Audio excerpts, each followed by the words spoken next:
பொறுமைக்கு யாரும் சொல்லுவாங்க பூமாதேவி சொல்லுவாங்க. பொறுமைனா பூமாதேவி.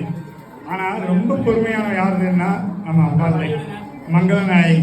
மங்களநாயகி யாரும் சொல்லுவாங்க ரொம்ப கொடூரமாக ரொம்ப ரொம்ப கொடூரமாக ஆக்ரோஷமாக இருக்கிற அம்பையை யாருன்னா நம்ம பத்திரகாளி. அவளுக்கு பேர் மங்களநாயகி. அவள் குழந்தைத்தனமாக உள்ளவங்களாம். இன்னைக்கு நம்ம ரொம்ப பூஜை பண்ணியிருந்தோம், காலையிலேருந்து ரொம்ப கஷ்டப்பட்டு இருந்தோம் அப்படின்னு நினச்சிக்கிட்டு ரொம்ப இருந்தது இவ்வளோ கூடமாக இருக்குன்னு. ஆனால் அம்பாள் என்ன பண்ணுறா, சாதாரண குழந்தை நல்லா கேட்டுங்க, அம்பாள் ரூபத்தில் குழந்தை. அந்த குழந்தை எப்படி இருப்பாருங்க, கொஞ்சம் கூட அழுகலை, கொஞ்சம் கூட சிரிக்கலை, நிறைஞ்சிருக்கு. நாங்கள்லாம் அவ்வளோ தூரம் கஷ்டப்பட்டு வேலை பார்த்தோம் அப்படின்னு எங்களுக்கு ஒரு பலன் வேணும்ல. இந்த கஷ்டப்பட்டு வேலை பார்த்துருக்குறோம். இப்போ தான் பேசுது. இப்போ இந்த பேசும்போது பார்த்தீங்கன்னா எங்களுக்கு ஒரு பாக்கியம். இந்த அமாவாசை பூஜைக்கு இன்னைக்கு அன்னதானத்தை கொடுத்துருக்குறாங்க.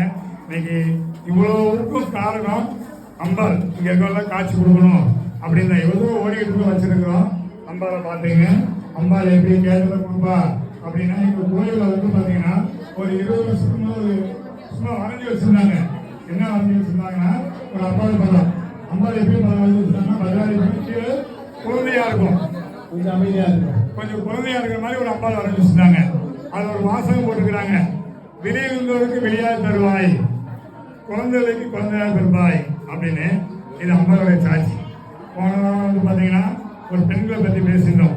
ஒரு 22 லட்சம் ஒரு எழுதின பாஸ் ஆனதில் இந்தியாவில் 3 இடத்துல ஒரு பெண்மணி வரணும்னு ஆசைப்பட்டு ஒரு பெண்மணி வந்தாங்க. அவங்க பேசுனாங்க.